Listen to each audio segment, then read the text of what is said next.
And today, hateful rhetoric from elected officials, especially from the former president, is abhorrent. It spreads intolerance in a time of frustration and division across our country. So, as a member of Congress, I'm working to break down discriminatory barriers for all members of our society, so everyone can continue to participate freely in our democracy, and we've seen what's going on with voting rights in some states, in our communities, in our economy. We have to stamp out racism and inequity. 3 similar texts from 3 different friends, essentially saying, please don't go outside. Imagine that you live in a country for 20 years that's supposed to be the melting pot of the world, that's supposed to be where you can achieve that American dream, and you raise your children there for most of your life, and yet you have to worry for your safety, worry for your child's safety. But when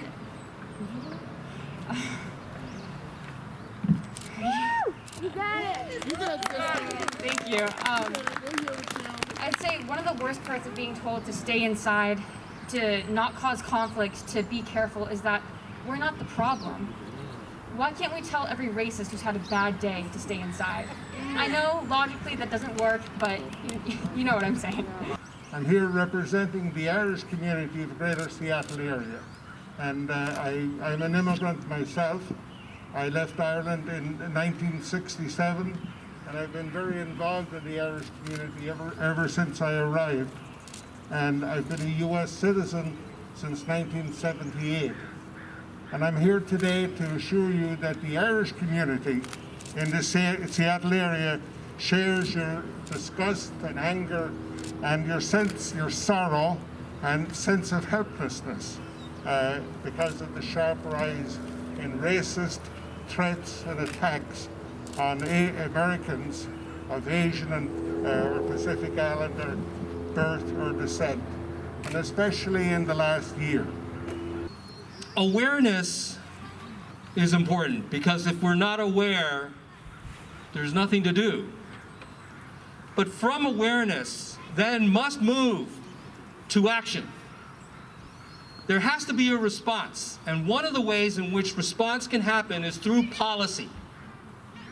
Decision makers and councils and legislatures have impact. They can pass policies and they can make changes that help us. But it has to come from awareness, and it has to come from the people. The DEI Commission, and we try to welcome everyone. But I just heard a couple days ago a Mukiltean, a white man, say that he'd never seen any anti-Asian discrimination in our city, and he didn't think it happened here in this area, and certainly not in Mukilteo. But I know that he's wrong, and I know that a lot of you know that as well. We may not have horrific acts of violence, but the microaggressions, the little comments, the things that make you feel diminished or like you're not part of the city, those things are happening. I know that they've happened to people that I know.